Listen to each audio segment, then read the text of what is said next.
Welcome back, folks, to the online stage of Red Bull Wololo El Reinado here in AoE 4. Here we are in the elimination bracket. One of these two players we will have to say goodbye to at the end of this series. VortiX is facing off against 3D Cat. VortiX himself losing in the opening round, whereas Cat same as well. Cat made it all the way to game number 5 against Wham though, so he definitely had a really good showing for himself against a very accomplished AoE 4 player. Yeah, I know. It's one of those that both of these players' previous series are ones that like I want to rewatch like right now before casting the set because I want to know like what happened in those games. Like how did VortiX get taken down by CSO and how close was that like final game between Wham and Cat on their game number 5, the game decider to move on in, because that's when the nerves are on, that's when the pressure's on, and now the pressure's on even further because this is win or go home. Indeed it is, although most of them are already at home, so really it's win or you have no chance of going to Spain. But indeed, let's take a quick look at the brackets here just to see how things are, because we pretty much have all of the series concluded from the opening round here. Indeed, all but one are finished. Quite some 3-0s, but also some absolute nail-biters, especially on that upper side of the bracket. Yeah, I mean, just crazy. The Wham Cat one had to be the biggest nail biter of them all. But some upsets, like we said, Balltoon taking down Demu, VortiX taking down CSO, and then you had some one-sided games. You had some 3-0s here and there, but now we're down on the lower stage, the elimination stage. So this is where it's like I said, win or go home, and we're starting out with VortiX versus Cat. So, VortiX versus Cat, the winner of this series will face off against one of the players coming from the upper top 8 bracket, but that's something that's going to be played later on next week, actually. But we're kicking this series off on a map that we haven't yet seen today. Regions coming up, Socotra, Holy Island, familiar maps from previous series today, Dry Arabia as well.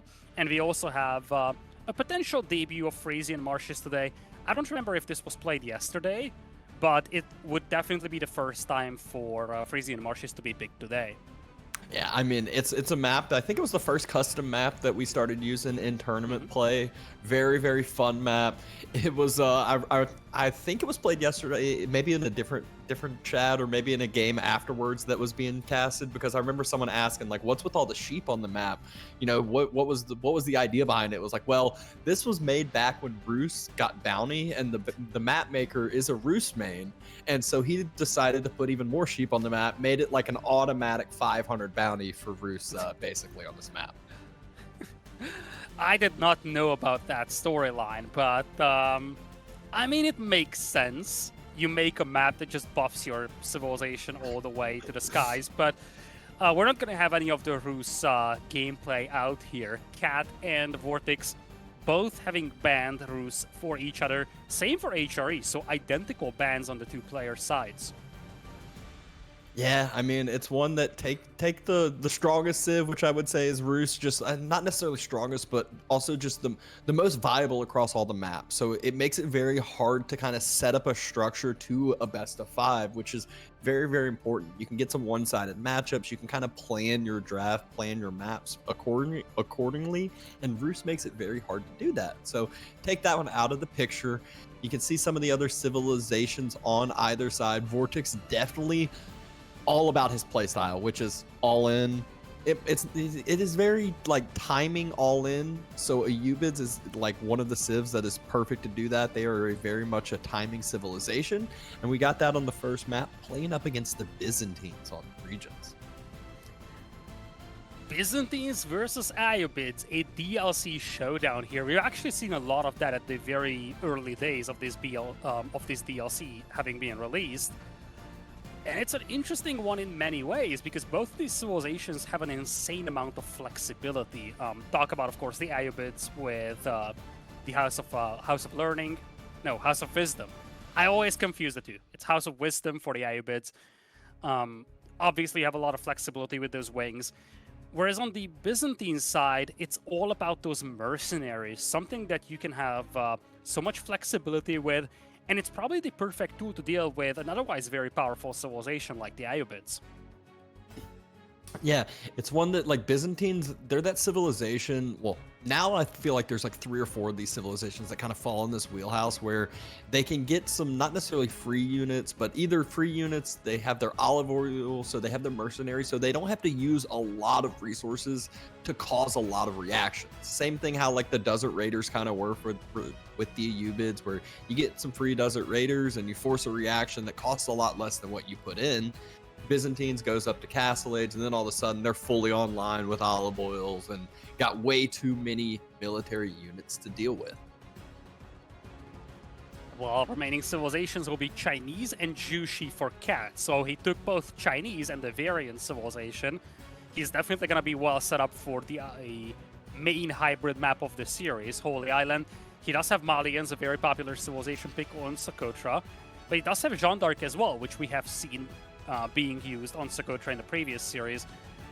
Jeanne d'Arc, of course, a powerhouse as well on a map like Frisian Marshes. Whereas on the other side, VortiX does have Japanese, but we don't have Kava-san, so I'm actually wondering where Japanese could be put to good use. Maybe Holy Island, maybe even something less conventional like Frisian Marshes or Dry Arabia. And his last pick was the Ottomans, which is a civilization I absolutely adore in the hands of VortiX. I feel like Ottomans play exceptionally well with aggression, and that is exactly VortiX's playstyle. Just like we've seen in the Louis MT Killjardish series, we could be in for quick games because we have at least one player that loves to play extremely aggressive, that is VortiX. Yeah, he's definitely one of those players. Not only is he going to play super aggressive, he's also one that he knows when to cut his losses. He kind of knows the game style, knows the tempo, knows where he's at, and he's not one to drag out a game for an extra 25 minutes and just end up losing. He's one that'll go, oh, my all-in didn't work. I just lost my whole army. My opponent's Castle Age already, and I'm cutting my losses. I'll just surrender. Let's move on to the next one. So it is some quicker series sometimes, but it's also some exciting ones. As like you said, it's aggression, it's all in, it's timings. If he sees someone going 2 TC, just get ready for some rams at that secondary TC here pretty soon.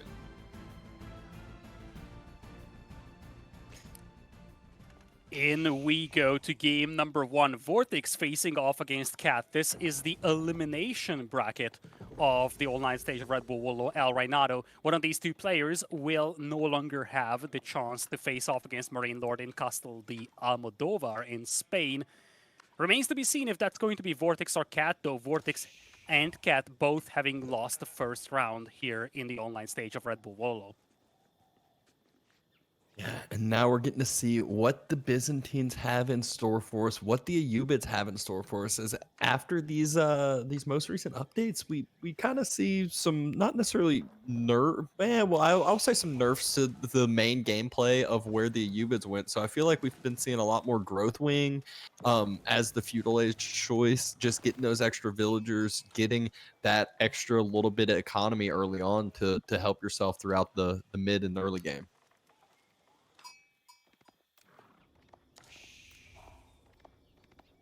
Scouts circling on and around, trying to grab up as many sheep as possible.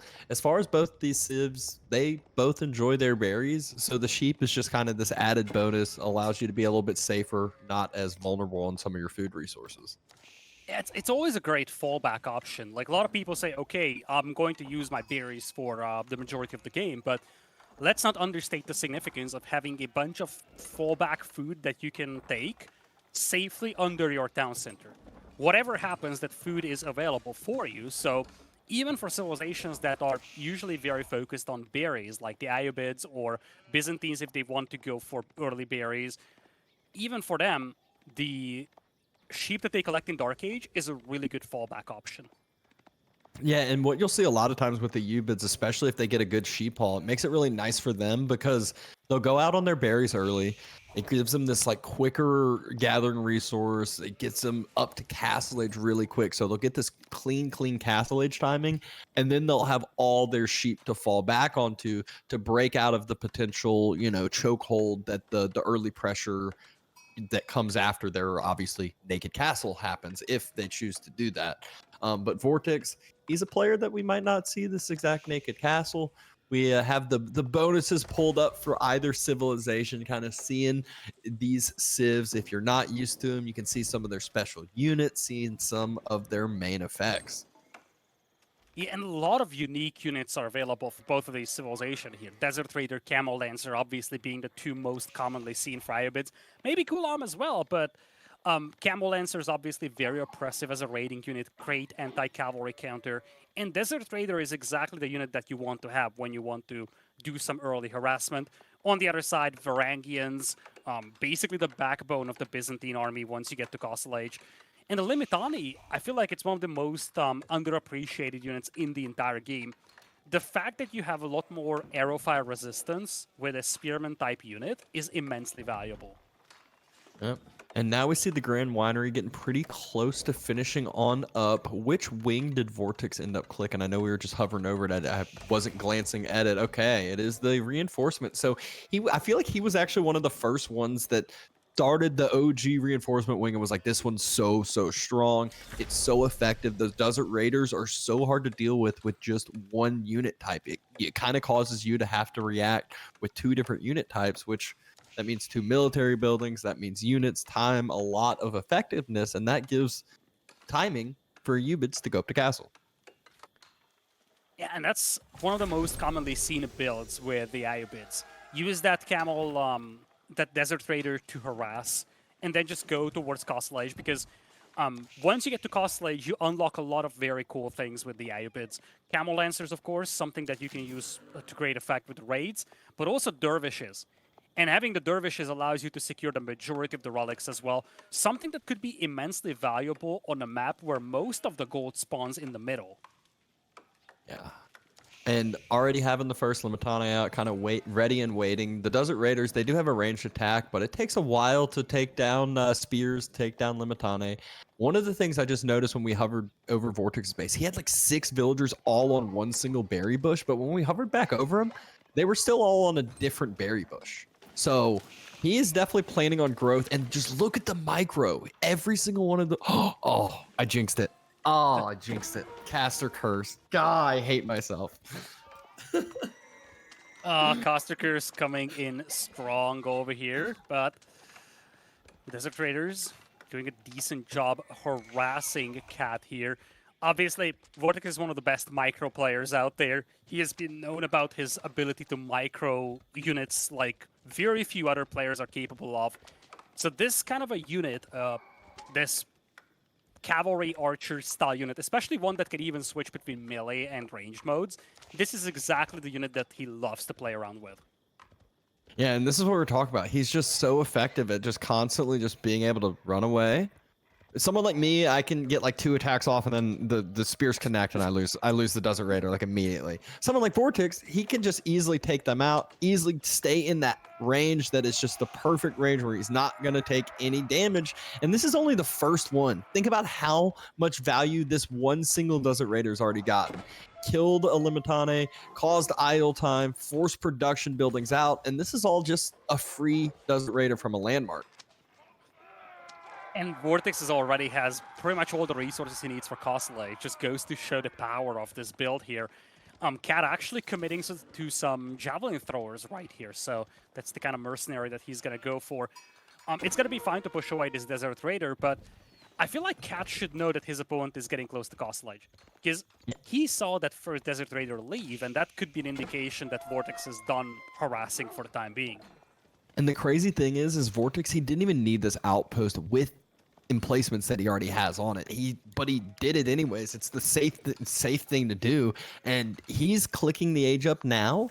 Hasn't been touched, and Cat's just now at the point where he's got his jab throwers out, and VortiX can just circle around and merrily go home, or just continue to bounce back and forth with this pressure. Make it so difficult for Cat to actually chill, actually come over to his side and put pressure on. And VortiX is about to have, what, 8 villagers pop on out?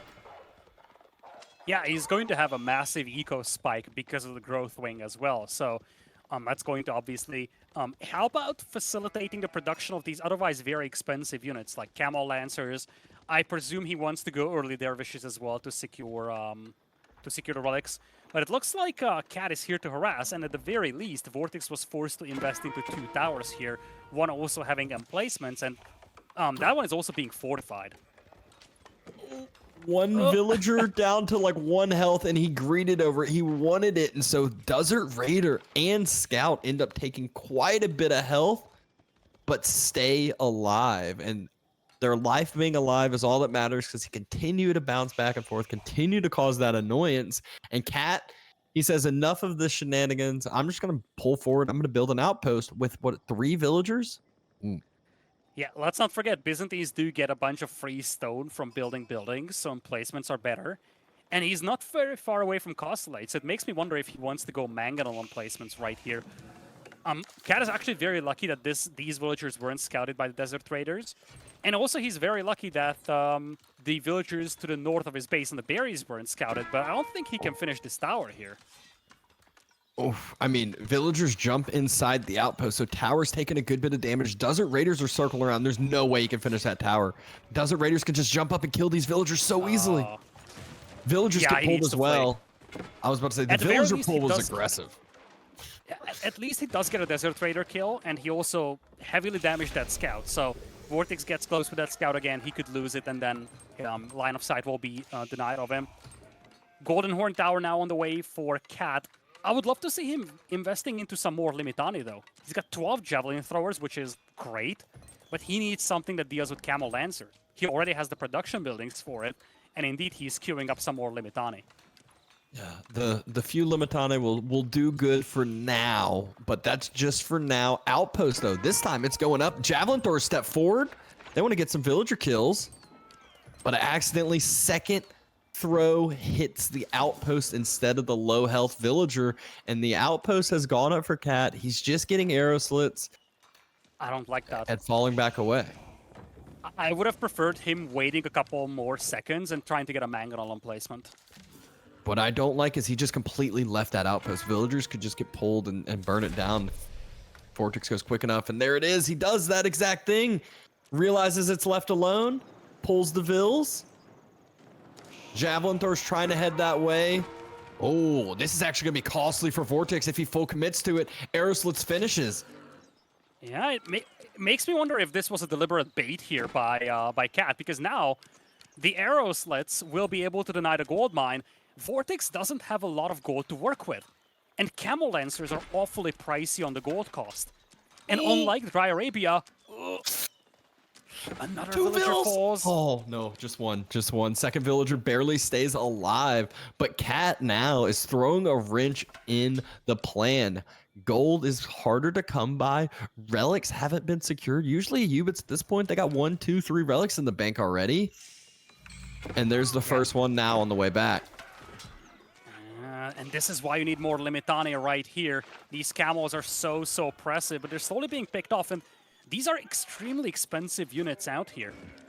Somewhere out there on the map, Cat also has a couple more Limitani. And yeah, I just want to go back to the point I wanted to make a couple of seconds ago. This map has a lot less fallback options in terms of available gold. You only have one backup gold mine to work with. And VortiX is taking that. Cat is going for those gold miners.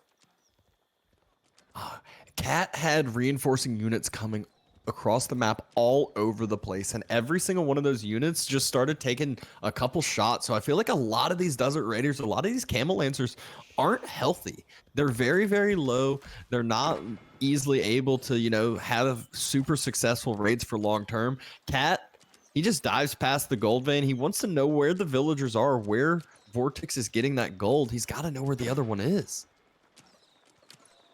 He's just diving TC. I don't like that. He knows about the gold mine. He's actually diving for villagers. I presume he wanted to like hit food vills. Problem for VortiX is that his Camel Lancers are not enough against that. The Limitani will just decimate them so heavily, but not all the Limitani are out here. Maybe this is a little overzealous by Cat, but he's idling so many vills. He's idling vills. He did at least pick up one of those Camel Lancers as well.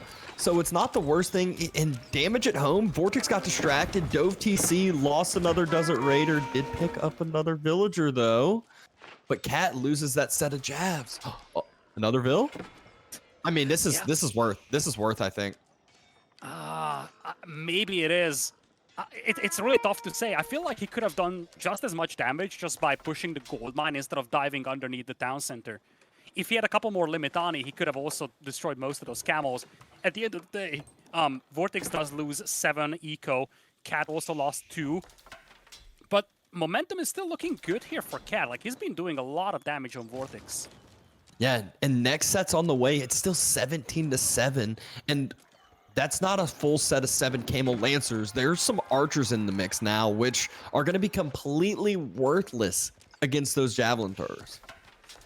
Yeah, VortiX does have 300 gold per minute. He still has an intact gold mine. However, he's bringing in the second relic. No relics coming in for Cat just yet.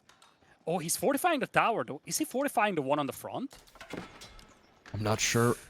Oh, that's a terrible... He needs to cancel that or hope the tower is destroyed before it gets reinforced. It's destroyed. It's destroyed. Right? Yeah. Yeah, I got the stone back. That was relic lucky. was so close to being sniped out as well. But once again, villagers off the gold getting denied. Market has been dropped for VortiX, but never feels good when you're now starting to have to use the market for inefficient trades when you're already starting to struggle for resources a bit. Yeah, and honestly, I would love to see Cat doubling down on the tower aggression. Because this tower worked. It was so powerful, and it didn't even have a Mangonel emplacement. Now he's got Limitani coming out, some camels as well. And this composition he has, it's able to beat the VortiX's comp. Only problem is that he's lacking mobility. So VortiX needs to raid. If you deny one of the gold mines with the tower and you posture around the other gold mine, VortiX simply won't have any gold left to work with. Yeah, villagers out on the food are very, very vulnerable, but Cat, he can't really find anywhere to do damage, and now it's getting to a point where I feel like he's not having kind of reinforcing units group up, so if VortiX continues to mass up, continues to build at home, he can take this fight and take an efficient one. Third relic being picked up here by VortiX. He's done a really good job evading these harassing troops. There's a Mangonel out there to help out. Oh, beautiful hit. Good shot. Javelin throwers taking some trades. One falls. Still able to one-shot the archers. Well, oh, charge still got through the brace. Now, Limitani are trying to just escape out of this engagement. There's no fallback position anymore.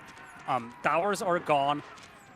Limitani, of course, in Shield Wall, they're a lot more resistant to arrow fire. So, Cat, he was okay staying around for a little while, but I feel like he might be losing momentum now. He's got 22 Limitani, but now he's making a switch to Varangians.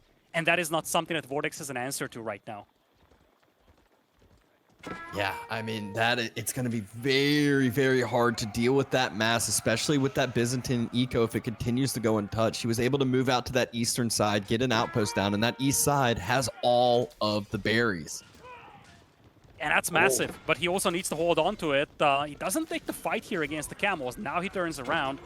Archers, of course, doing quite a bit of damage here to the Limitani. There's a second group of Limitani being chased to the north, but the first Varangians are now making an appearance. And those could be game changers. I'm confused why he's not just turning to take that. He's afraid of the archers, I feel. I mean, the Limitani are all just going to get taken out anyway slowly by those Camel Lancers. Villagers out on those berries that we thought were safe are now about to get hit pretty hard. So hopefully there's multiple outposts. And oh my gosh, that was a cistern, not an outpost. Outposts are trying to get rushed down. This is bad for Cat. This is just game over for Cat almost. That is disastrous. Camel Lancers are really good raiding units, but these villagers being undefended. Cat had such a decent position, and now it's gone. At best, they are even Stevens. But this raid in itself was so disastrous for Cat. Fights being taken. It looks like it's do or die time, but this is when VortiX has heavy number advantage. Yes, there's a lot of archers, might not be as efficient. One of the archers pulls back half of Cat's army there. Good dodge-ish. Not really. Mangonel still hitting fire, and VortiX, the numbers are still here for him. He's still gathering up. You know, he has the relic lead behind this. Mangonel's staying alive for now, but the Varangian switch is going to be the key. Oh, look at the split screen. Oh my, archers are diving in. Cat is losing eco back at home. And VortiX, he's using this dervish to perfection. He kept some of these camel lancers alive, and that's part of the reason why he still has a position right here. Cat is being decimated back at home. His army composition was just about to get a lot better compared to what VortiX has, but now he lost so much eco. He's down by 8 villagers compared to his opponent. Yep, VortiX just timing right as Cat's starting to struggle on the food, and VortiX just pulls right on over for it. That's the key thing. Cat never really focused any of the food down, always was trying to take down the gold, deny the gold, and Cat throws in the towel. VortiX takes game number 1. I really can't help but think about that one time Cat went under the town center. I feel like obviously it's easy for us to say because we see everything. We see the eco counts, we see the army counts, we see the whole map. But when he dove under the town center, or before that, he had a serviceable army and he did a good job harassing the enemy gold. He lost a lot of precious units there, and I felt like he lost so much momentum with that. That was probably the last time he had like a good presence near the enemy base. Beyond that, VortiX was able to stabilize, and once you stabilize, he just had so much of a mobility advantage with the camel lancers. Yeah, it just, it just started that slowly trickle downhill. Once that mass got lost, it was so hard, which Byzantines, a civ that usually is really easy to boom back up with that military count, it was just so hard for him to actually equalize on the numbers with the nonstop aggression, nonstop raiding, and then the good timing on the food as well. But that's game number 1. VortiX taking the 1-0 lead here. And game 2 is Frisian Marshes ahead of us, so exciting map to see. And this is where Cat pops Chinese here, so not a civilization that we super commonly see, but this could be a very intriguing one. One thing that comes to my mind immediately is the ability to drop the Barbican close to the little ponds. This secures shoreline fishing for you.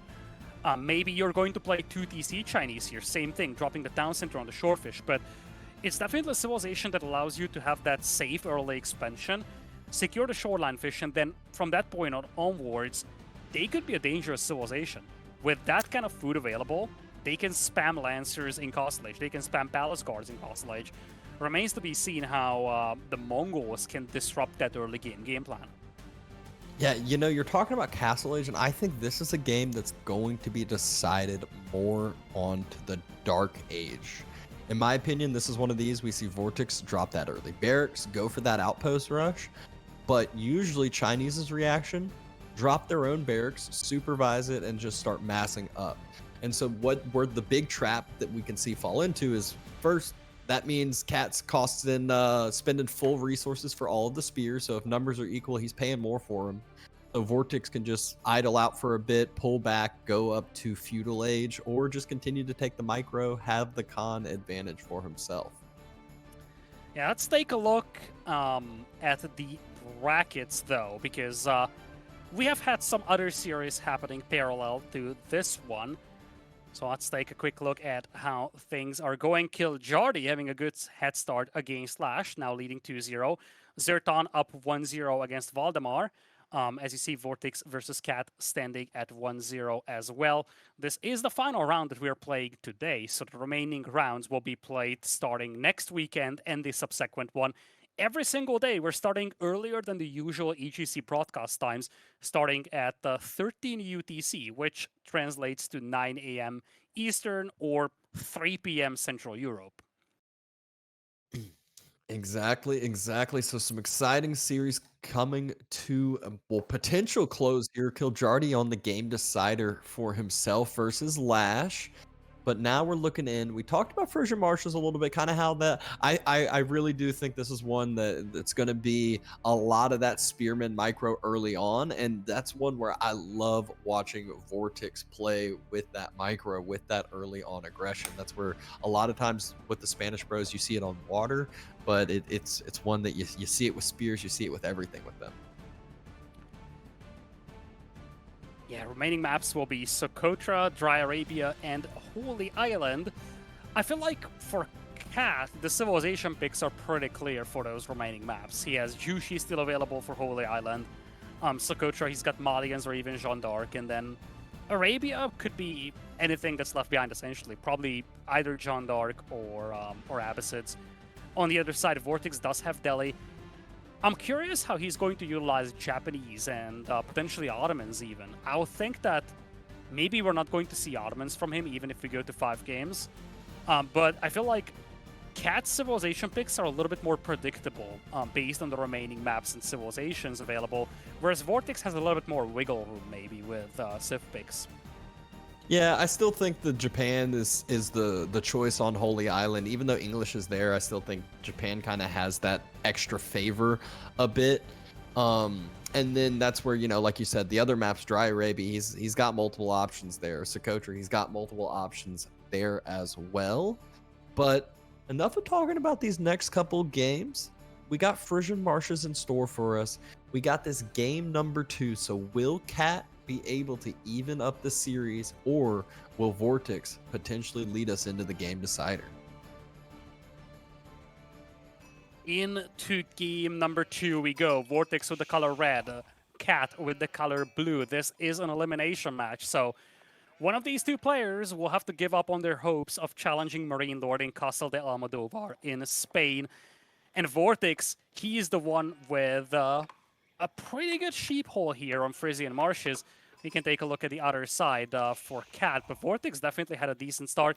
A little bit more disappointing on the side of Cat, but of course there's still a long way to go. We actually don't know if he collected the sheep at the back of his base, so maybe he has a lot more to work with. Still, yep. Already has 8 sitting under the mill. That's where I always get trapped on this map. I do the exact same thing you do. I'm like, oh my gosh, look at how much more sheep did. And then I go back over. I'm like, oh my gosh, never mind. Oh, it's just on both sides. But one of the key things to focus on is look at the wood that Cat is gathering. It is going to be exactly what I was mentioning here. He's gathering up that wood. We should see that barracks get dropped here in just a second. And that's going to be his game plan to try to counteract the tower rush from VortiX.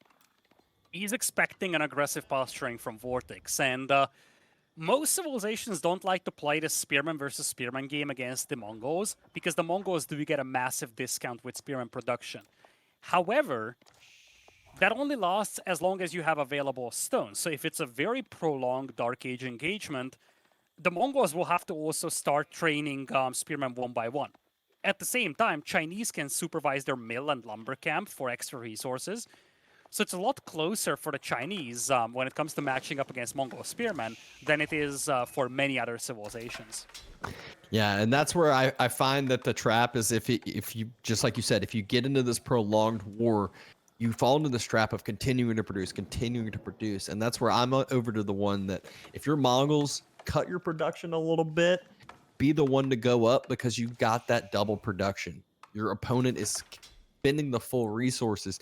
Don't give it enough time to let the IO become too effective over there. Oh my. And the villager is there quite quickly. Look at the spear number. This is what we're talking about. And this isn't even with Cat supervising the barracks. He can always switch on over, supervise the barracks if needed, and he's still got even spear numbers. I wonder if VortiX is going to go for a bait and switch now. Because he saw the barracks, he pulled the villager back. Yep. So maybe indeed, he's sending villagers to gold. VortiX no longer wants to fight in Dark Age. He's going into feudal.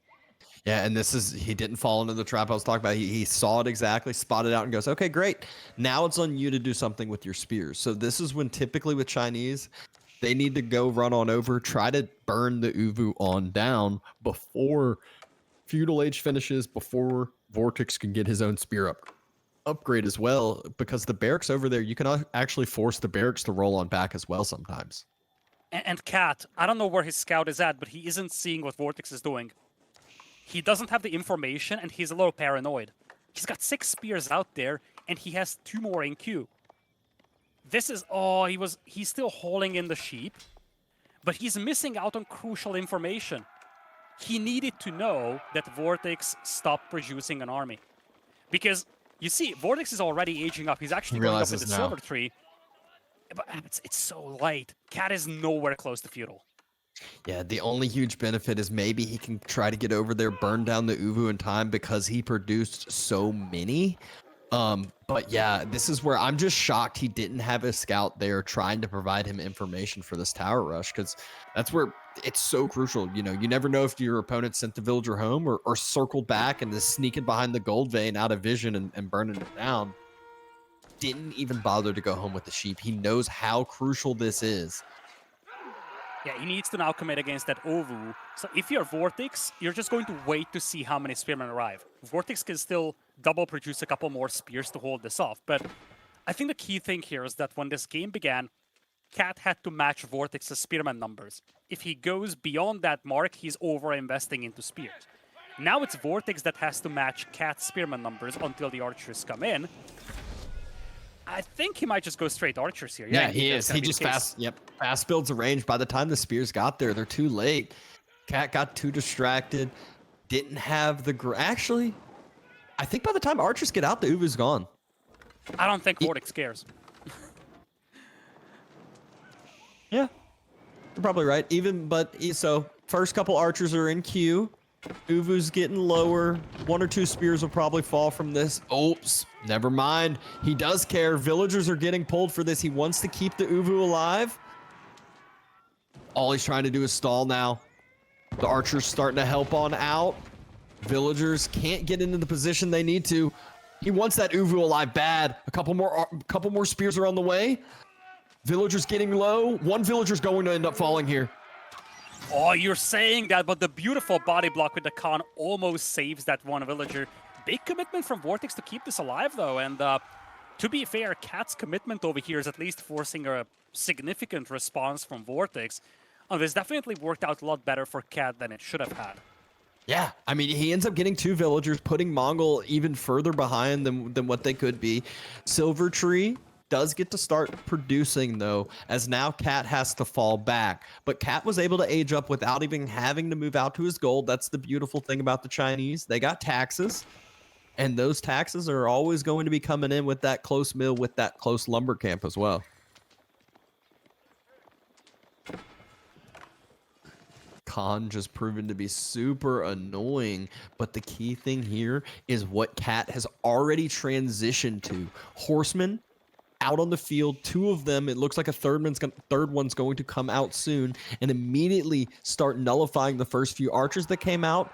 The traders that VortiX is going to try to start building up, he's going to have no mobility to actually try to keep those alive. But the Khan distracts and keeps the archers. Now Cat is heavy into the horsemen, though, and VortiX is just now repositioning his range close to the Ovu. One of the cool things with the Chinese on this map is that you can make very, very quick switches. You have the Imperial Officer to supervise your production buildings, so in a blink of an eye, Cat is up to 6 horsemen now, does have a couple of spearmen as well to deal with these initial Kashik. And while this is a very food-heavy investment, let's not forget, he's got a lot of sheep to work with, so he's going to be fine for the time being. Oh yeah, this is one of the beautiful things about Chinese on this map, especially. Your early economy is so condensed. We've seen Cat not even have to move out to his initial gold vein yet because of how condensed those first few buildings can be. Horseman now trying to take down the Khan, not allow VortiX to get the vision that he needs, but the first few traders are making their drop off, so equalizing that economy difference just a little bit. Barbican, though, is going up for 3D Cat. This will allow him Song Dynasty. This will allow him this own economic bonus while being able to keep up this aggression. So much food that he just secures. Yeah, ironically, the food that he secures is going to be a lot more valuable than the actual villager production buff from Song Dynasty. Obviously, he's going to be more than happy about the villager buff as well, but having all that shorefish combined with the ability to supervise the production buildings, he could easily flood VortiX over here, and he's doing a good job shutting down this early trade. Yeah, just the key is starting to get damage onto those traders just as much as possible. They're a little bit tankier than what people realize a lot of times. Keshik and archers together versus the spear horsemen. And are there enough spears here to deal with that many Keshiks? I don't think so. the Keshiks will be able to kind of out-damage, heal up, especially with that little bit of help from the archer mass, so Cat will have to fall back. He needs more spears here to be able to take any sort of Keshik mass, but he's only producing horsemen and more horsemen. Yeah, and at the same time, VortiX is forced to invest into pastures over here, which is not the end of the world, but compare that to Cat. He does have that extra gather buff from the shorefish, and he doesn't need to make any significant investments to have that. Whereas for VortiX, he does have pastures that are not even buffed by Novu. So you feel like that long-term sustainability on the food eco is on the side of Cat, and he already has almost triple the food eco compared to VortiX. One thing that's going for VortiX, though, is trade in its infancy. But if he can get this trade rolling, it could be extremely dangerous. Yeah, and that's where the horsemen are going to provide such a hard point for VortiX to deal with this, because he can't really send his Keshik over because they're lower than horsemen, but they're the ones that take the win. He can't send his archers over. That's not what you want. So instead, he sends his whole entire mass, and then when Cat sees this, he just turns around and runs away because he has the faster unit. And that mobility advantage is immensely valuable on an open map like this. And Cat's horseman number is actually getting to the point where I feel like, oh, watch out. I feel like I see BC do this with like Ghazi a lot of times, where you'll have this time where y'all are both making units, you're both making units, and then all of a sudden it's like you pull his army out to the corner, you take your 20 horsemen, you just go dive the TC, because by the time you lose enough horsemen for it to matter, you've taken down 10, 15 villagers. And Cat is up to 21 horsemen, so much raiding going on here. And even if you don't kill the eco, you're causing a lot of idle time in a game where you have a passive villager production buff for Cat. He's doing such a good job just being everywhere on the map. Keshik count is increasing for VortiX though, and that's not something that Cat has a direct counter to right now. He does have the spears, but those lack the mobility to chase those units down. Look at those 4 IOs and Imperial Examination. So boosting up that eco. Another couple traders potentially going to go down. Cat, though, taking this fight into the archer ball and losing quite a bit of those horsemen. Yeah, I feel like despite the fact that he's got 17 horsemen, he's splitting them all across the map, and in small groups, they're not very effective. Honestly, I feel like he's a little overcautious about the trade. He's afraid of it so much that he feels like there is an urge to push this, and he's doing some decent damage, but those Keshik are slowly chipping away at his horsemen. And it's not ideal. You see, his overall horseman count is falling. Now, he's making a switch to Jugenu, but you really wonder what he could have done with 20 or so horsemen used as one whole group. That's really what I was looking forward to, was just seeing them cause this annoyance, push, pull, and then group up and just absolutely destroy some economy, destroy something or another. But instead, like you said, the Chook switch, he's going into more of that infantry ball, spears and Chooks. But the real good thing that I will say Cat did is he put a big damper on VortiX's early economy, and this also allowed himself to get his own economy rolling. He had that safe food eco, which we expected from the Barbican, but more importantly, Song Dynasty has slowly built up that villager count now, and he's actually looking pretty scary. Income per minute, he's basically got every single income per minute in his side, an advantage other than the gold just by a little bit, and that makes sense because of the trade. Keshik starting to dive forward. Spears are here though now, and there the Chook finally show themselves. Fight gets taken for now, just kind of diving back and forth. But this is where the archers want to be. 23 archers on the side of VortiX. He's moving on forward. If he's able to start to deny some of this fishing, deny some of this food income for Cat, it's so crucial. Barbican, though, is here to support. I don't like how Cat pivoted away from the horsemen here. His spearmen are doing a decent job against the Kashik, but you do have some of these archers on the front line, so the spearmen really struggle to finish off most of the Kashik, and the Jugenu are getting pushed back over here. Again, all I can say is that I feel like going spearman over here might have been a mistake. Maybe full horseman was the way to go. Yeah, I mean, the Keshik just are able to run rampant. They heal themselves up, so now they're at a point where they don't really get taken down, even from the Barbican, even from Horseman. Cat's in a struggling position point as VortiX is just laughing at the Barbican now. Oh, this is so sad for Cat. He made a switch into Spearman. Maybe he didn't know how many archers VortiX had. And Jugenu are amazing units, but you need numbers above all, especially because your range is shorter than the archers. And I just feel like he never had that big mass of Jugenu. And now he doesn't even have that mobility advantage that he used to have with the Horsemen. Now it's VortiX running circles around his base. Love the walls. Good idea, but it comes too late here for Cat. Yeah, and here the big problem too is the food starts to get focused down. Chook Mass is there. There's a few more of them this time. There's a few more spears, and the main key here is that the archers weren't there for VortiX. He pulled the archer mass back. He said, I've done enough damage, and he ran on home. Yeah, let's not forget, behind this, now there is a functional trade going on for VortiX, and that's exactly what he needed.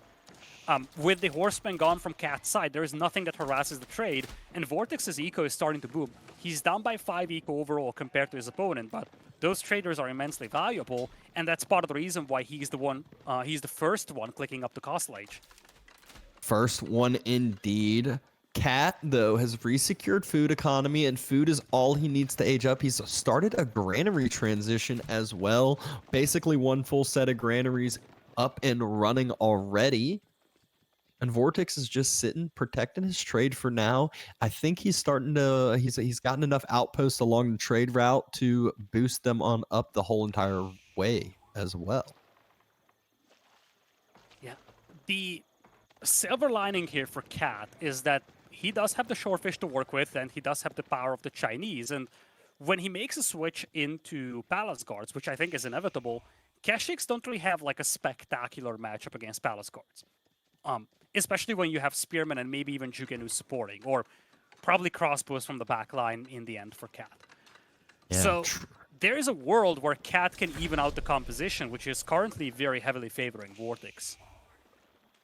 VortiX having to move out to that shoreline fish. We just saw Vodka hover over the triple pastures at home. 3 pastures is not enough food economy to keep it rolling. And look at the differences in food economies right now. It's 1,200 food per minute to 600 food per minute. So where the strength is right now is VortiX's gold income from that trade. And Cat is reliant more on his food income. Looks like Cat's actually going with some Lancers too, which I kind of understand with, because VortiX doesn't have the greatest things to trade into that. He doesn't have that crossbow mass. His Keshiks, while Keshiks are great, they are what I would like to call pseudo nice. Yeah, they are. And in prolonged engagements, they are exceptionally good because they do get healed as they fight. Now, the advantage of that is that when you are facing an enemy that's slow to deal damage, like for instance, you could point to Chukonu if they don't focus fire. That means that you can actually compensate for a lot of the damage taken. So that's one of the challenges when it comes to dealing with them. Good example is fighting versus Horsemen, for instance. A big clump of Horsemen fighting Keshik, it's always a tough matchup for the Horsemen, because a lot of the damage that the Horsemen do gets offset by the healing of the Keshik. Yeah, and that's exactly what I kind of saw happening earlier on with Cat's Horseman mass. That's why you don't want to take those head-on engagements. You wanted to keep raiding, deny trade.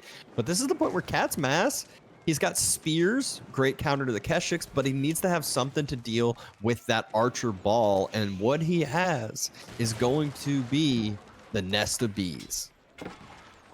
Those nest of bees have to come in clutch, but it's going to be tough against 17 Keshik. And as much as Cat is adding Lancers, one of the other benefits of having the Keshik available for the Mongols is that you can start building your numbers in Feudal Age. Compare that to the Lancers that you can only start training in Castle for Cat. Really good wall off there by Cat. Did not allow his food eco to go get raided because his mass was so slow. They couldn't really get in position to help, and the greatest way to do that was split off the villagers to wall on off, and that's what the knights are for. Use the mobility for some raiding.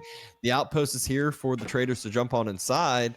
The few spears from the early game are still alive. They're ready and waiting, so a great job by VortiX, and he does have advanced siege engineering. OG upgrade.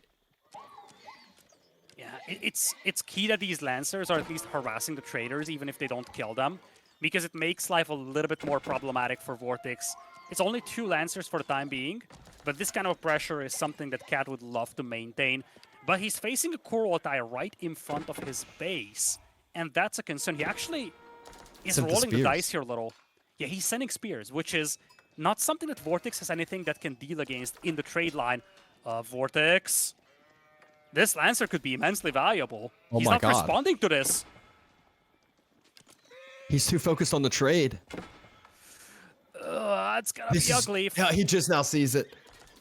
This is devastating, and it also is one of these things where the mass in front of Cat's base, I feel like Chinese is one of those civs that does this a lot, where they're like, oh, dive me, I dare you, and then all of a sudden you do, and they have like 1 or 2 decent nest to B shots, and they're like, yeah, you did some damage, you killed some eco, but it's just not enough. It's only 1 nest of bees, though. And remember, some of these spears have been sent to harass this. All the archers from VortiX are on the front of his enemy's base, so he doesn't have the archers to clean this up with. And indeed, he's got 4 Springolds. Cat is in big trouble. Cat just all armied. Oh my gosh, the spears were in perfect position, and there were Keshiks there, and they just ran. Oh, that's such a feels bad. Kurultai is now being deployed, though. And he's got 4 Springolds, a bunch of archers and Keshik buffed by the Kurultai. Only 1 nest of bees and no Springolds out there for Cat. He just walled off his granaries yet again. So he's just playing this stall game. Just delay. Maybe let these spears get some damage in on that trade and force VortiX back. But VortiX is just springled after springled after springled. And that's exactly what he needs to do. He knows fully well that he's got the better army, so as long as he doesn't get annihilated by Nest of Bees, he's gonna be happy. But Cat, I mean, he's been absolutely slamming his opponent's eco here. The trade with the Spearmen, a lot of villagers are heavily damaged as well, and if Cat finds a way to hold on to this, his eco is gonna be so much better compared to VortiX's. But it looks like VortiX might be pulling the trigger, and he needs to pull the trigger soon. I think it's gotten to the point now where it's like, Cat has done so much eco damage, and he just all-militaried again. Oh, he's an all-military enjoyer. It's a big habit you got to get out of at this higher elo. But it's one of these that, like, the more damage he's been doing, if he just holds this push, he kind of is in position to win the game. But VortiX has to pull the trigger. He knows it, and he is pulling the trigger. 6 Springolds. Now he's getting mangonels of his own.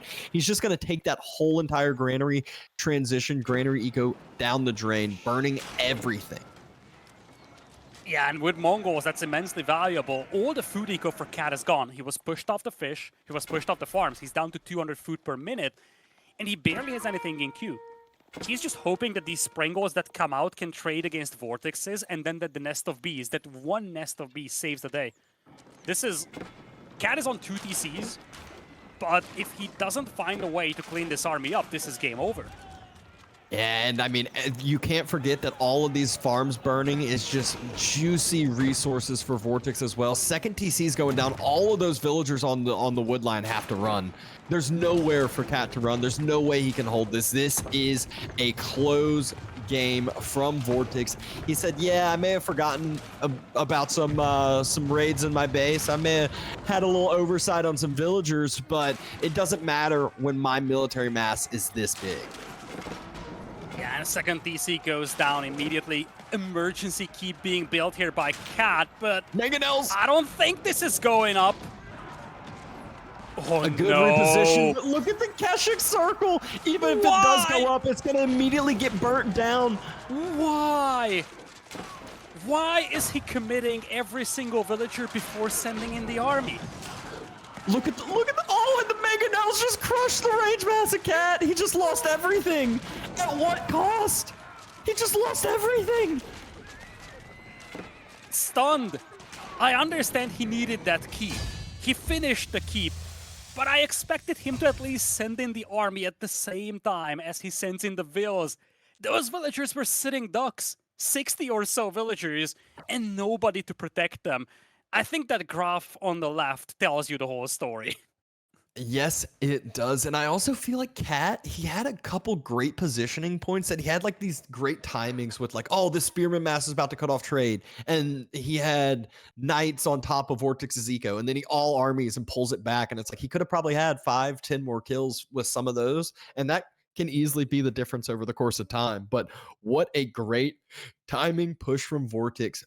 VortiX realizing that Cat just did not have enough numbers to deal with the amount of Keshiks he had over and over again throughout that game.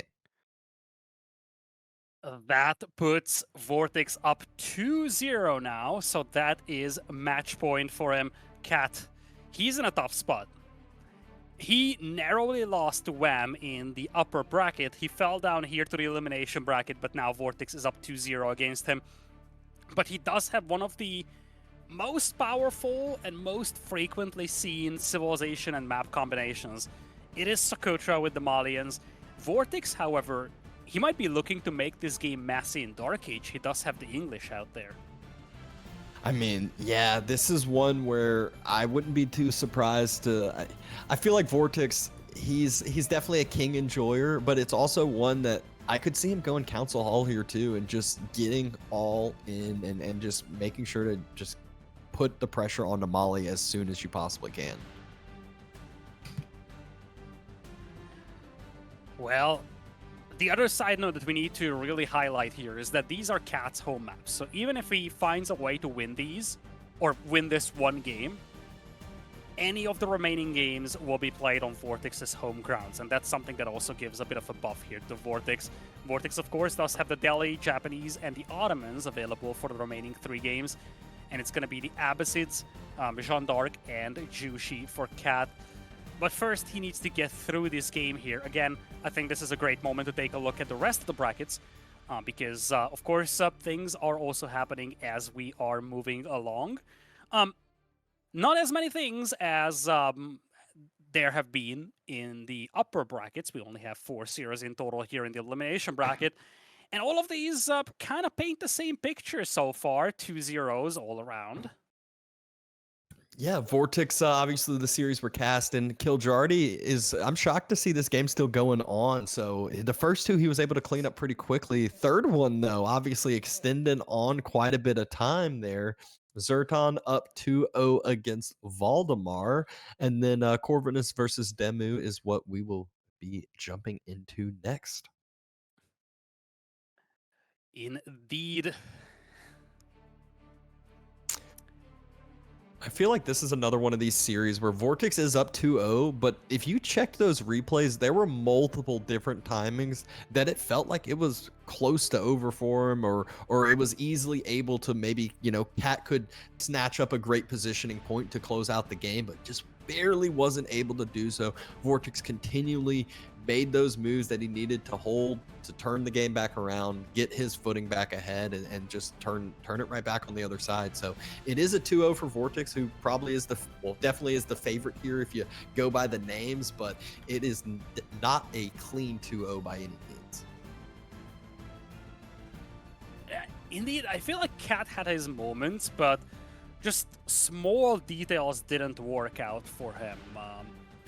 You look back at the Regions game, he had good momentum, and there were times where things got a little dicey for VortiX, but then we talked about that dive underneath the town center, and then villagers getting caught off guard on the barriers. Those just gave that key into VortiX. And the same is true for Frisian Marshes. The start was great, although he definitely overcommitted to Spearman in response to what ended up being no aggression from VortiX in Dark Age. At the end of the day, Cat was competitive in both of these games. This is his final home map. He needs to make it happen. Otherwise, his dream at Red Bull Wololo El Reinado is going to be gone. We're heading into game number 3 on Socotra.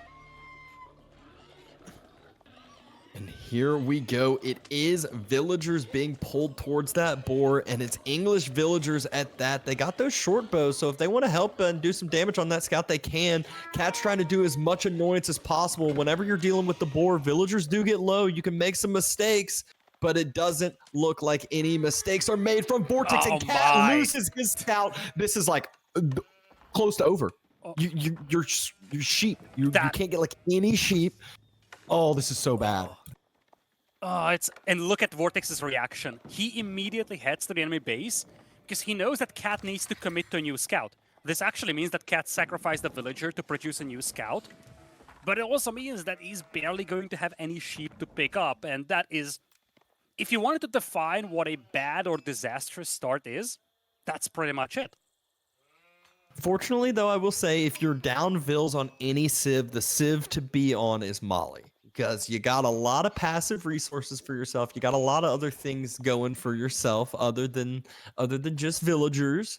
But you're falling behind already on a game number 3. VortiX getting the leg up here, and VortiX is secured on that boar. And a little bit harder to take English villagers off compared to other ones. Yeah, at least some of these villagers are damaged, so that could be helpful in the long run for Cat. But Dark Age Boar is extremely valuable. That gather rate buff is going to translate into a Feudal Age advantage. And knowing VortiX and knowing that he likes to play aggressive, I would not be shocked if this was a forward council hole.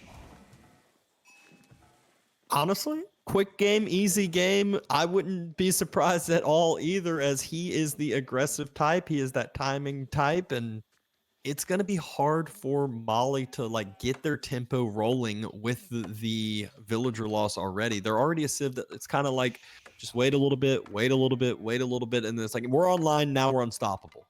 But it's not a forward council hall, it's a normal Abbey at home. I'm not against it, but it's a little surprising from VortiX. I feel like with the start he had, with the boar he has, that's just screaming, okay, there is retaliation. Retaliation indeed. I will say, at least at this point, VortiX has information. He's got sheep, but now he's blind. He has no idea what's going on, so he needs to make another scout of his own. Yeah, and that's actually pretty painful because part of the reason why it was annoying for Cat to lose the scout is that he had to make a new one. And if you make a new one on the town center, that means that you're sacrificing a villager. Now, sure enough, you could say that VortiX could play without a scout, but you really prefer not to, because no matter what unit you're going for, you need that scout to seek out targets for that unit, the king, longbows, men-at-arms, whatever. And you also need that scout to identify tech switches or unit transitions from your opponent. Speaking of, we see that scout moving towards the middle. The question I'm wondering, is Cat going to drop a stables and get that quick warrior scout upgrade and just push VortiX right off and maybe get a Vil killer too with the warrior scout because of how low those Vils are? I know that's what we used to see in the olden days of Mali. It wouldn't be a terrible idea because VortiX wants to play 2 DCs. He's heavy on wood, he moved villagers to stone, but that stone mine is exposed. And sure enough, you're going to have the king, but one advantage that Cat has is that VortiX has no idea what unit you're going for. He's got 0 vision. Yeah, so circling on around now. Cat he's getting that vision. King can move on across, and it's not going to be an immediate warrior scout pressure because VortiX is building an outpost. He wants to make sure he secures that spot. Yeah, the boar is still under his control, though I think he pretty much depleted it by this point. But the second town center play does get identified. I actually wonder if Cat's just going to try to rush castle and try to play into the Farimba garrison. It's a little more Olden-esque, but we've actually seen that at the very early days of Malians. Going that aggressive and just mass-producing, send every villager to gold, mass-produce army with that gold. On a map that is this small and this tight, it could work very nicely against a player that's not really committing anything to army right now. Yeah. This is one, though, where English, another civ that you make the king and you force so much more reaction than what it costs. Well, because Doesn't cost anything. But that being said, it just forces so much. If you micro it correctly, if you dodge around correctly, it's so hard to deal with. You just pull back, you heal on up, you go back in. Second TC being started right next to the water there from VortiX. Outpost in the center, pushing those first Donzo away as well. It's not the best town center I've ever seen, but it protects the gold and it makes your base extremely condensed. I think one of the big advantages for VortiX is that he was able to take that boar in the middle, and he was able to kill the enemy scouts. So he has a lot of sheep to work with, probably more than he's supposed to have if the Dark Age went like it usually does. So having all that extra sheep and having those 2 TC placements means that he can play very condensed because there is no need to move out for any resources. There's that king circling on around. You are completely correct. VortiX very condensed. There's no way those villagers can get touched at all as he looks to be macroing up to castle. Yeah, I don't know what Cat is up to though. The problem with this buildup of Donsos and Javelin Throwers is that it takes time, and you don't have time against 2 TC English Fast Castle. Because if you arrive too late, you're actually going to face a white tower. A white tower that mass produces units very quickly, and one that acts as a perfect defensive structure for your base. This is why I kind of thought about the fast castle approach for the Malians. Maybe you can beat them to castle and make things happen that way. But I feel like this build-up is just too slow from Cat. Yeah, he's just not going to be there in time. And even still, even if he pushes across, there's so much on the other side as far as defenses for English.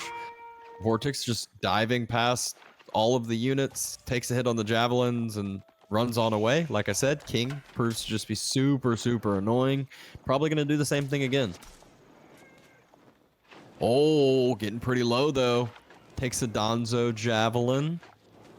Outpost in the middle just proving to be time for VortiX that he so desperately wants and needs. Time for the secondary TC to keep building up, and time for him to get Castle Age dropped in just a little bit as well. Yeah, at this point, this tower is getting burnt down, great, but the boar is pretty much depleted. And looking at VortiX, he's about to click up the Castle Age. It's probably going to be a very condensed white tower as well.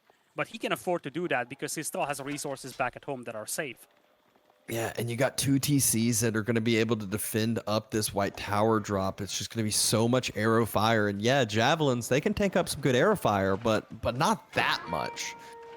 Outpost being dropped from Cat. He says, all right, if you're going to just condense yourself in your base, you're going to wall yourself in, essentially play this English game, then I'm not going to allow you to do so in the long term. I'm going to drop some outposts. I'm just going to circle you in. VortiX is low on food, and that's delaying his Castle Age quite a bit. But this looks like a wood denial game from Cat. I love the tower, by the way. This will provide line of sight to the wood line to the south. And when you have line of sight on the wood line, you can position the javelin throwers behind the wood line and start picking off villagers. At the same time, combat ship coming out here as well to harass the gold miners, but this is where this TC comes into play, but it might not have the adequate range to do so. It doesn't. This is I think the white tower will though once it oh my gosh though, this is so crucial timing. VortiX, he's gonna hit Castle Age. He's not gonna have anything to be able to do with it. Oh my gosh, the king goes down too. This is perfect timing for Cat. Yet again, he's down some villagers, but those javelins are right behind that wood line, like you mentioned, super close to actually having vision, but a dock gets dropped. Gold will be resecured, but how long can he grab that wood? Still, I feel like once he gets up to Castle Age, it's a very different story here, and VortiX found the sweet spot with these villagers on the wood line. They are barely being hit by the javelins. Oh, not anymore. Cast your curse right as you say that. He repositions the Donzo's full vision. So wood lines are fully denied, and wood line is the most crucial thing for English. So all VortiX can make are, you know, food and gold units out of that white tower. But how much longer can he gather with that food?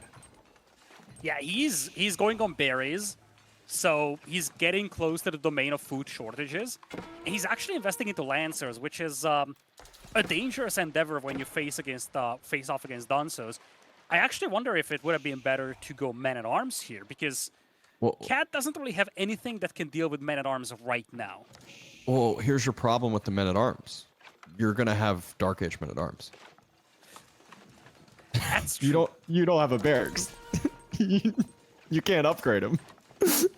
Fair point. Donsos aren't nearby, though. These javelins are just left alone, and again, I feel like Cat has the pieces, but the whole puzzle is not really being assembled, because right now, he's gonna get cleaned up over here. Don't forget, he does have the Abbey, so he can heal these knights back up. VortiX is great with his micro. He's going to pull back the low HP ones, heal them back up. It's going to be so difficult for Cat to deal with all these knights.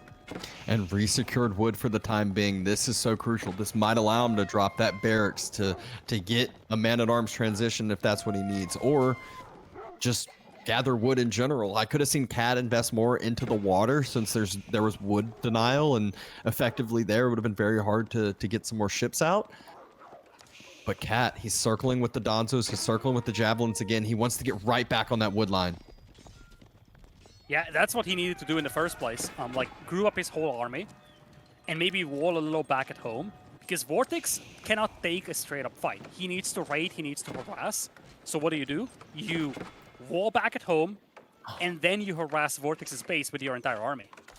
VortiX chopped into the wood line now, so where it's the outpost can't see it as much. It's much harder to snipe down these villagers. They're still being harassed, though. At the same time, VortiX does have an eco lead of 20. He killed a couple of villagers, and he has been on 2 TCs for quite some time. He's running out of real estate, though. And again, not a lot of Donzos there up front and forward. Cat's down 20 villagers. And VortiX, yet again, resecures that wood line. Cat is still so far away from Castle Age. I feel like he's trying to do so much to just confine his opponent into his base, but VortiX is just slipping out of his grasp every single time. Always being able to sneak a couple of knights out, sneak a couple of villagers out, but the villagers on the right side are getting intercepted. That's a good find by Cat. He's a little too late to the party, though, unable to kill any villagers. Yeah, he does have perfect vision of this. This is where he has full vision of VortiX. As this game goes longer and longer, VortiX just continues to run out of real estate. He needs to slowly break out of this. Break out, get back onto the wood line like he was able to do. And then all of a sudden, get back out onto the next wood line over on the west side. Just wherever he can get to. Ooh, this is a big pickup, though, for Cat. Able to pick up one of the knights. Second knight as well. Even a third, potentially. But not quite. Yeah, still a lot of these knights are banked up, and even if you have to just call them back to heal them up, that buys a lot of time for Cat. Cat, who's been very, very active collecting eco upgrades. Compare that to VortiX. VortiX, for instance, doesn't have any food eco. Oh. This is where he ran out of food, and maybe this non-stop harassment that we had from Cat is finally paying off. VortiX has no food to work with. Demo dodging all the shots. We got all 3 ships for Cat. He's going to effectively just go for full gold denial as well. Looks like he pushed forward onto those deer yet again. It's not just the javelin throws. Javelin throws bait in the knights, and the knights take the fight with the king, but they're just still so tanky. Remember, Castle Age versus Feudal Age proves to be a huge difference. Wood still secured on both sides, but Cat continuing this chokehold, 37 units to 13. I love the walls, though, because once the walls go up, Cat can full commit into this death ball of javelin throwers and Donsos. He won't have to hold back troops to defend against the raids. And once that happens, VortiX is unable to fight against this because his tech switches are hindered by the lack of food. VortiX is having to go on to longbows due to him lacking any food income at all. Javelin throwers are here, though. He's trying to burn down this forward outpost, and all the reinforcements are here. He has to fall back. This is awful timing. I mean, the longer this goes, the worse this continues to get for VortiX. This is looking good for Cat again, but we've said that before. Yeah, this is by far the biggest lead that Cat has had in a series. He's been harassing left and right. The walls are complete, so now he can focus all his attention right here. And he's starting to pick off these villagers. Sure enough, VortiX does have a massive eco lead, at least nominal eco lead in terms of worker count. But at the same time, Cat has a lot of passive resource income from the pit mines, and the idle time is just gigantic on VortiX's eco. Yeah, the thing I'm most afraid of is just if VortiX looks away for too long, the military ships can circle around, hit his main gold, and they're also providing a good amount of vision for him as well. Yeah, speaking of the main gold, I think VortiX is starting to run low on the gold mine, and exactly, look at that. He's out of gold, and his alternative gold mine is close to the shoreline. That can easily be denied by the ships. It's exactly where the ships are, just sitting and waiting. Wall got quick rushed down. There's a trebuchet out for VortiX as well, but these villagers that are building the wall, a couple of them should go down on their way back. Wall should immediately start getting burnt down. So many villagers are damaged or even dead at this point, and now Cat has 1100 gold in the bank. This is where he could start thinking about Castle Age, and again, I'm going to throw in the idea of the Farimba Garrison. You have a lot of gold to work with. You will still have a lot of gold when you reach Castle Age, and you just want to finish this game right here. You don't want to give a recovery arc for VortiX. I mean, VortiX at this point, he knows how bad of a situation it is. He's just letting villagers die because he can't do anything else. It's like they're either going to sit idle. You might as well just gather some resources for the time being. Resecures the front wood line by taking down the tower. But Cat, look at the cow boom. He just went from 0 cows in any cattle ranches at all to literally having, we're going to say 15 here in just a second once this next one finishes. And VortiX was denied of woods for so long that he's just now starting to get blacksmith upgrades. I don't think he had a blacksmith for so long, and he was fighting against all these javelins without the ranged armor even, and now the villagers on the shoreline are getting harassed. He has to levy that trebuchet to take out the ships. That is how desperate his position is right now. 2 huge shots from the arrow ship as well. All those villagers are at half health. I crack up the villagers on the front wood line. There's so many of them. They circle all the way around the wood line, essentially. You can see them on either side of it, and Cat just needs to move forward a little bit, and then he can deny the front wood line. Can we just talk about the trebuchet that killed the ship? Heck of a snipe. I mean, that Treb crew needs a little bit of a raise here. And now Castle Age is coming in. It's Grand Filani Corral, but you do have a lot of cattle to work with.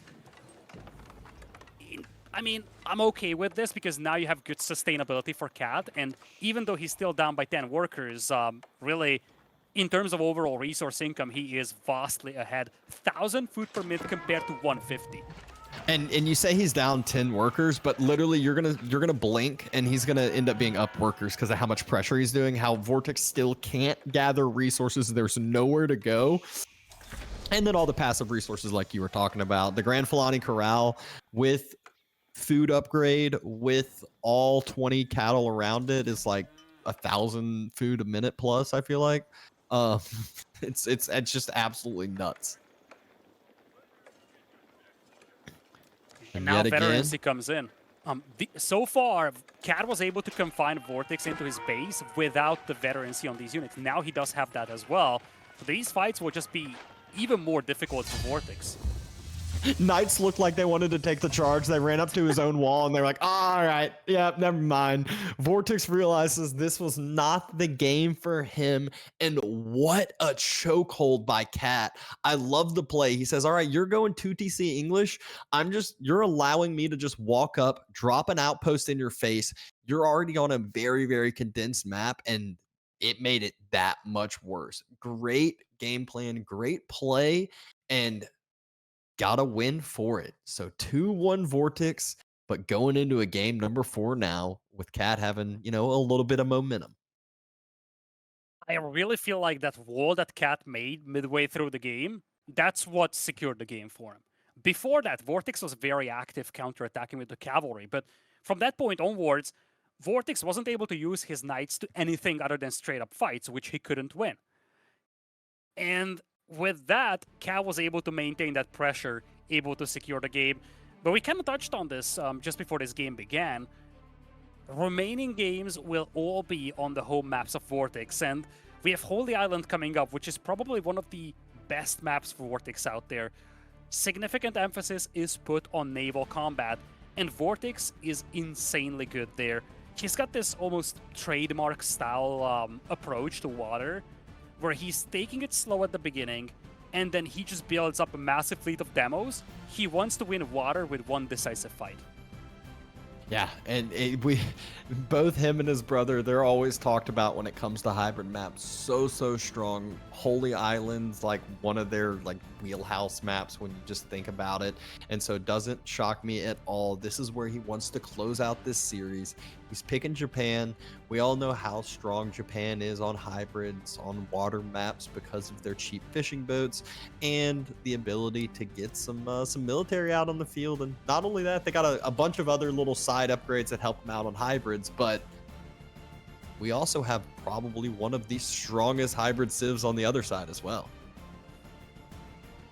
Yeah, Chushi's Legacy is one of the most beloved hybrid map civilizations that's out there, one of the powerhouse civs for Holy Island.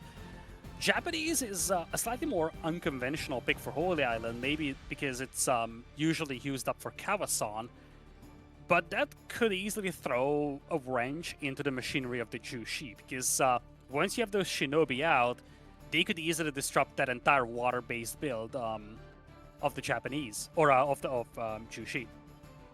Yeah. So that is where there will be an exciting fourth game there. It was not a clean sweep from VortiX, but speaking of, let's check on some of the other brackets, check on some of the other games in the bracket over here, as it does look like Kiljardy has moved on along, as well as Zertan able to take down Valdemar.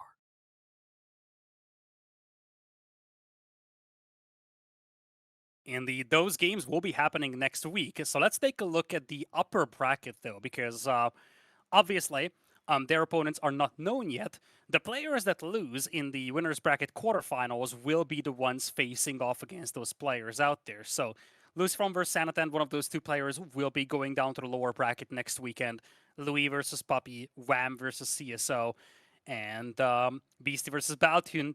And I just want to highlight that the Canadian Twins, they are facing off against the two members of the Elephant team. So, the Chinese teammates here could easily just say, well, we've been rising for quite some time. We had some good results this weekend. Let's carry on with that, and let's knock both Canadian brothers down to the losers bracket. Yeah, and it's I think the loser of Beastie Baltoon goes versus Zertan, and the loser of Wham CSO goes versus Kiljardy. But enough of that. Potential game decider here. Will Cat be able to tie up another series and get into a game 5, or will VortiX be able to lock it on up? We have VortiX in the red, spawning as Japanese. We have Cat in the blue, spawning as Zushi's Legacy, and it's Holy Island. VortiX is really good on this map, but right off the get-go, I want to highlight an important detail about this map generation in particular. You do not have a forest spawning on the front of your base. It's an either-or. You have about a 50% chance that the forest spawns at the front of your base, and a 50% chance that it won't. This is one of the more open generations, no forest on the front. So it's pretty obvious where you're going to be taking food from, or taking wood from, but it also means that the entire mid-map area is wide open. And especially if this game goes long and we're going to start seeing some LAN units, that could be a significant factor. Yeah, it also is where the mid-map is littered with resources. So this is where usually we kind of look and see if there's any sort of crazy meditation garden spawn that we can get, or options for where you'd end up wanting to put it. You know, there's some you got some double stone, double gold. Probably can get berries in there as well. Pretty solid location, if I don't say so myself. One thing I'm looking at here is that, I'm just looking at the gold mine spawns here. The map RNG gods were not very generous with Cat in here. all of the golds that he has spawned to the front. It's not a lot better for VortiX either, but VortiX at least has his primary gold offset a little to the south, so that's what I would call manageable. Whereas for Cat, he's gonna have to really make sure that these gold mines, at least one of them, are secure, because his fallback options aren't spectacular. Yeah, not really too many options for him. It's one of those that if he loses map control on this one, it is all but over. But usually when it comes to hybrid water maps, it's not as much about losing the map control. It's more about losing the water fights. And this is one that VortiX, being Japanese, can get a really, really early feudal age timing. Or what you'll see on Holy Island a lot is what you're seeing now, dropping that second dock. So when he goes up to feudal, he's going to have like twice as many fishing boats as Zushi. That's one of the big things that you get for the Japanese, indeed, because let's not forget, we do have these very fancy showcases of the civilizations over here, in case you're unfamiliar with the civs. Both of these civilizations do have significant buffs for their water gameplay, especially Dark Age. Japanese, of course, fishing boats having a lower cost, and on the other side, Jushi having the production speed bonus on the docks. Yeah, and exactly, and that's where Japan. It's always like it's always deceiving with how many bonuses they actually can kind of get. Obviously, their fishing boats are cheaper, but one of the things that a lot of people forget about as well is just that the passive little bit of stone that they end up getting can end up allowing them to get some free emplacements, just free annoyances there. There's also the ability to, you know, age up, get Shinobi out on the field roaming and being quite annoying. So a lot of different things going for them.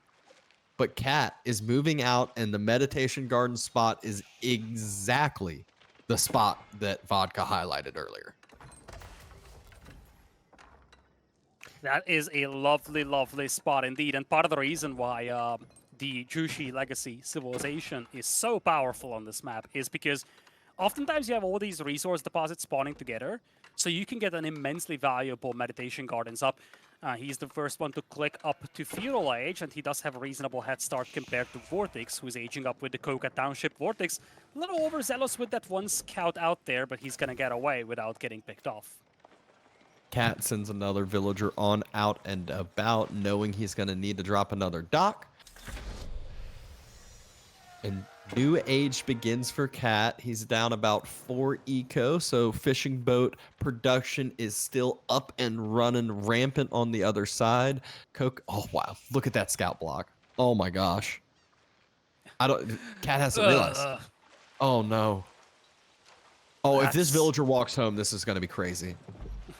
Okay, there it is. Oh, he's falling. Oh, he gets it down. It's these little bit of things, though. These little timings matter so much, especially when Shinobi are about to start roaming the map here in the near future. Indeed, there we go. Plus 60 or so gold per minute right off the get-go is a massive buff here, of course, for Cat. It's also immensely valuable because, let's not forget, we talked about this. These gold mines are in danger. They could be raided. But having that strong structure out there that won't be taken out unless VortiX commits very heavily to land-based units, it gives you that passive gold trickle, which gives you a really good fallback option. And that first boat is coming across. There are a lot of fishing boats to try to take down, but VortiX is on top of it, moved back before shots could even get close to landing, and it has his own military ships in production and one already moving across towards Cat's side. So we talked about this in the pregame as Cat is actually going for some Jugenu. I like it quite a bit because he's expecting the enemy to come in with Shinobi. Oh, the scout does go down. At least VortiX knows about the Jugenu now, but the Jugenu is a really good approach, or it's a good unit to protect these docks against the enemy Shinobi. Yeah, and it makes it very hard because, like, your counter unit on the other side is horsemen, but if your opponent's dropping to stables and going horsemen, it's such a high food cost, and that's wood that you need to be using in this naval battle. So we'll see if VortiX is going to react with that. But great micro, still just dodging those arrow ships with that Shinobi still for the time being. And the Shinobi just has to sit and wait. And nice job by Cat defending this dock. His Warjunk was a little late to the party, so the arrow ship here from VortiX was able to harass the docks or the fishing boats a little. But now VortiX is just building up his fleet back at home, as he usually does. He's definitely one that takes his time building up the fleet, being patient. At the same time, Jugenu are coming out, and I love this approach from Cat. This is a map where you have to focus on water and land at the same time. And with the Jugenu being available, he's actually able to put some pressure on the enemy gold mine. You need to be careful, though. Sending them one by one isn't going to work against the Shinobi. Yeah, he's a couple Shinobi out on VortiX's side, but Chuk's just running right past those towards the gold vein. Yeah, Not really the greatest trade. Yeah, there was a Chukanu that was actually harassing the gold miners, and I feel like once again, Cat is jumping the gun. If he grouped 3 Chukanu together, he would have cleaned up these Shinobi by now, and he would be at the gold mine already. Here, just look at this. 2 Chukanu is enough. Of course, he's distracted on the water, and that's why this map is so difficult to play on. You have to focus on the land, and you have to focus on the water, both at the same time.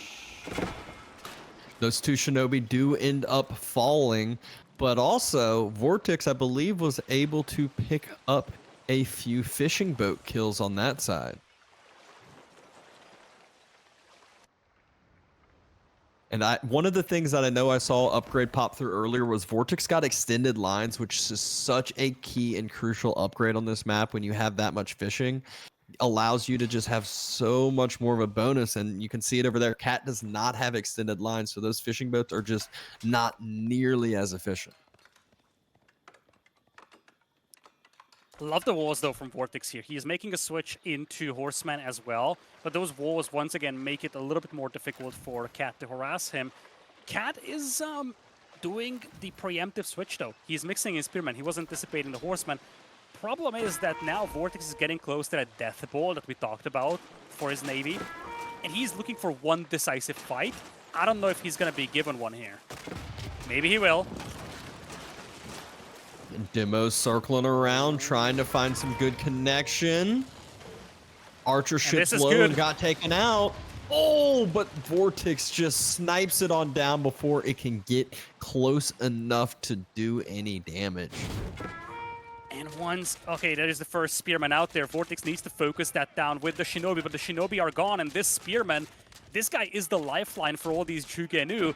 Horsemen getting cleaned up, and this is looking decent, I would say, here for Cat. He repulsed the initial aggression from VortiX, although I think VortiX connected a demo while Cat was microing.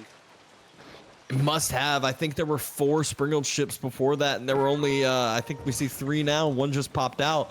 But VortiX, he doesn't have anything at home to stop this army. Cat could go into the wood line. Cat could get a ton of damage down, but doesn't matter as VortiX dives into the fishing, dives onto all of the naval combat, and looks like he is going to clean up the rest of this fight. You're saying that, but VortiX does get repulsed for a brief moment. More demos are coming out. He still has a pretty significant advantage on the water, though, so Cat needs to start pivoting towards the land. Fishing eco all gone here for Cat. He still has a good source of food, though. He needs to start doing land-based damage, too, because now is the time, as the demo comes in, where VortiX is going to start building up his fishing eco now. That's where demo flank cannot connect. Another demo, and it.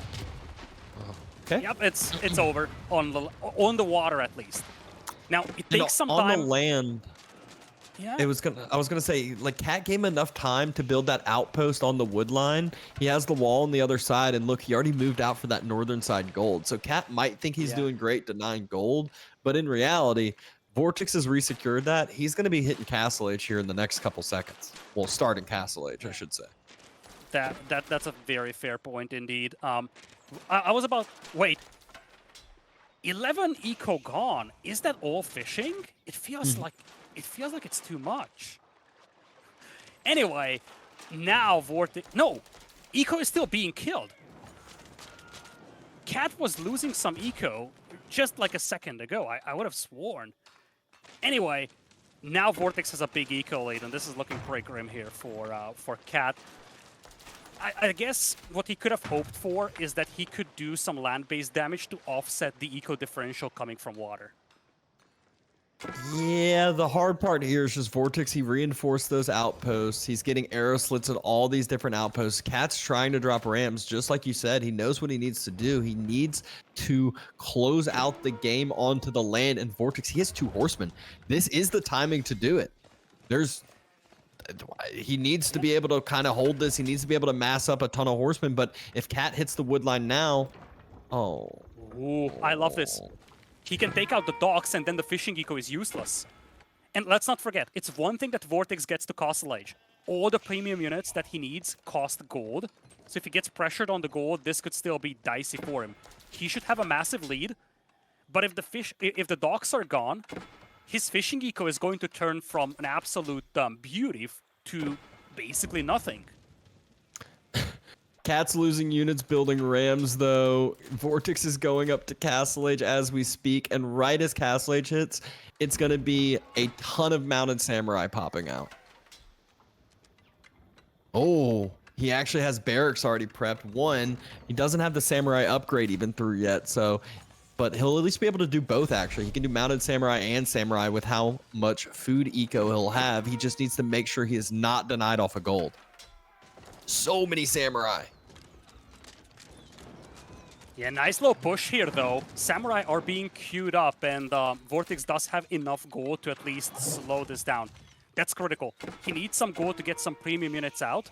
If he can do that, he's gonna be fine. But at the same time, he is losing villagers. The docks are going down, and army count is deceiving because most of the army, so to say, for VortiX is in the form of combat ships. Yeah, the key fallback here is he can give himself time to build up the samurai count. But like I said, there was only that one barracks. That's why I was confused that he's only going samurai. All of that queue was in one single barracks. It counts as 3, but it still looks like it's going to be enough. See, this is why I didn't like the ram play onto the docks. It's like it's taken down 3 docks, but it's still fishing. And meanwhile, he lost the ram on the wood line, and the wood line's been full resecured. I feel like he could have fully denied the whole entire wood line. Yeah, the thing is that as long as he had his army close to the wood line, it was impossible for VortiX to send out a villager to build new docks. But now he can do that. And slowly but surely, the samurai are cleaning this up. VortiX is once again running for his life, though, and, you know, we might have been doubting Cat in the previous game, playing this resource denial game. Right now, we're doubting him too, though VortiX's position is so much better than what it was in the previous game. He has fishing on this one. This is the big difference. He has this resource that is just going to 900 food per minute is what he's sitting at, and it's just that's going to be too much to deal with. He's starting to get upgrades through. He's resecured gold, resecured wood.